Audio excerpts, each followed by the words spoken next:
మొదటి ఉత్తరం చూద్దామండి. చెప్పండి. కౌసల్య హైదరాబాద్ నుంచి రాస్తున్నారు.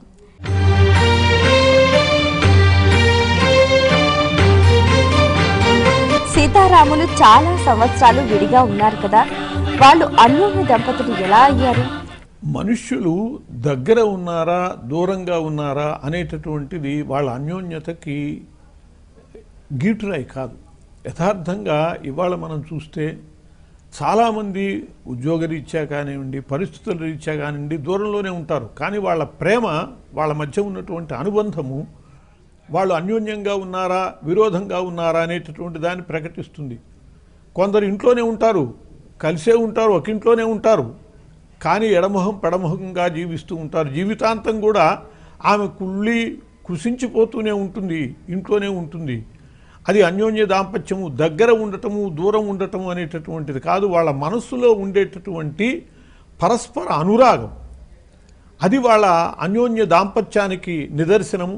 పరిస్థితులు వాళ్ళని దూరం చేయొచ్చు, దానికి పరిస్థితులు కారణం తప్పితే వాళ్ళ మనస్సులు కారణం కాదు.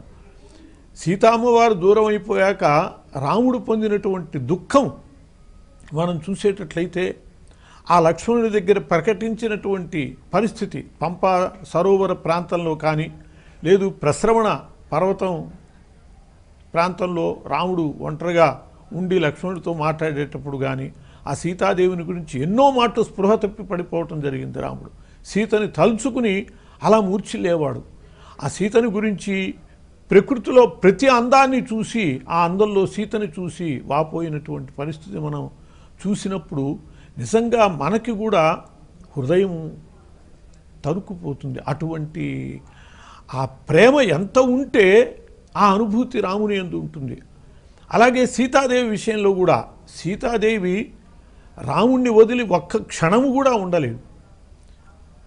అలా ఉండలేను అని చెప్పి ఎంత తీవ్రంగా చెప్పిందో, రాముడు నువ్వు ఇక్కడే ఉండు, నువ్వు వనవాసాలకు వచ్చి కష్టపడటం ఎందుకు, అక్కడ క్రూర మృగాలు ఉంటాయి, ఇలా చెప్పినప్పుడు ఇక నన్ను వదిలిపెట్టి పెడతాడేమో అనే ఆందోళనతో ఆమె ఎంత మాట అన్నది అంటే, నా తండ్రి పుంరూపంలో ఉన్నటువంటి స్త్రీకి ఇచ్చి వివాహం చేశాను అని చెప్పి ఆయన గ్రహించలేదు అని అన్నది. అంటే నువ్వు పురుషుడివై ఉండి భార్య అయినటువంటి నన్ను రక్షించుకోలేని పరిస్థితి ఎందుకు ఉంటుంది, కాబట్టి ఎట్టి పరిస్థితుల్లో నీతో నేను వచ్చి తీరాలి అని. అంటే ఆయన్ని విడిచిపెట్టి ఉండలేనటువంటి ప్రేమ. రాముడు ఎంత ఆమెను గురించి ఆ ప్రేమని వ్యక్తం చేశాడో, ఆయన బాధలో వ్యక్తమైందో, అట్లాగే సీత విషయంలో కూడా ఆ మాట అన్నదంటే రాముడి మీద ద్వేషంతో అంటం కాదు, తన్ను వదిలిపెట్టి పెడతాడేమో అనేటటువంటి బాధ, విపరీతమైనటువంటి బాధ. అట్లాగే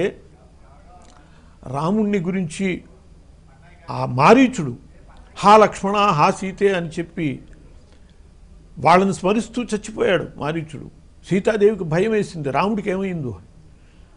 లక్ష్మణుడు మా అన్నకేమీ కాదు అని సమాధానం చెప్పబోయాడు. ఆమె అలా సంతృప్తి పడలేదు. ఆ భర్త మీద ఉన్నటువంటి విపరీతమైనటువంటి ప్రేమ కొద్దీ ఎంత ఆమె బాధని ఏ రూపంలో వ్యక్తం చేసిందంటే చివరికి లక్ష్మణుని నిందించింది. నువ్వు చాలా దురాలోచనతో ఉన్నావు, ఆ దురాలోచనతోనే ఇక్కడికి వచ్చావు మాతో అసలని కూడా అంత తీవ్రమైనటువంటి పదజాలం. అంటే ఇదంతా కూడా మనం అన్వయించవలసింది ఎక్కడ అంటే భర్త యందు ఆమెకి ఉన్నటువంటి ఆ ప్రేమాతిశయం, విపరీతమైనటువంటి ప్రేమ ఉన్నప్పుడే అంత తీవ్రమైనటువంటి ఆలోచన వస్తుంది. అలా సీతాదేవి మరి లంకలో